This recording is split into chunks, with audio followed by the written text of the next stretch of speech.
तर थेट जाऊयात आमचे प्रतिनिधी महेश महाले जोडले जातात ते महेश, दोन्ही बाजूच्या वतीनं कोर्टामध्ये युक्तिवाद करण्यात आला आणि त्यानंतर 5 दिवसांची कोठडी वाढवून दिलेली आहे।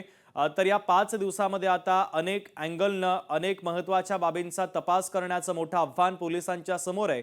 मात्र कोर्टामध्ये आज अनेक गंभीर मुद्दे उपस्थित करण्यात आले। ते म्हणजे या अशोक खरातकडे काही शस्त्र देखील पोलिसांच्या तपासामध्ये समोर आली, त्यामध्ये पिस्तुलाचा देखील समावेश आहे। त्यानं नरबळी दिल्याचा देखील पोलिसांना संशय आहे। यासोबतच त्यानं हरणाची शिकार केली, तो काही त्याच्या भक्तांना वाघ आणि साप दाखवायचा। हे असे अनेक मुद्दे जे गंभीर आहेत ते उपस्थित झालेले आहेत।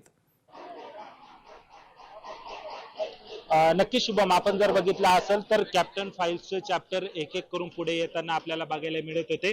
संपूर्ण महाराष्ट्राने कॅप्टन खरातचे गैरकृत्य जे होते ते बघितलेले होते। महिलांच्या लैंगिक शोषणाचे आरोप त्याच्यावर करण्यात आलेला होता। सुरुवातीला पहिला गुन्हा दाखल झाल्यानंतर नाशिक पोलिसांनी त्याला ताब्यात घेतलेलं होतं।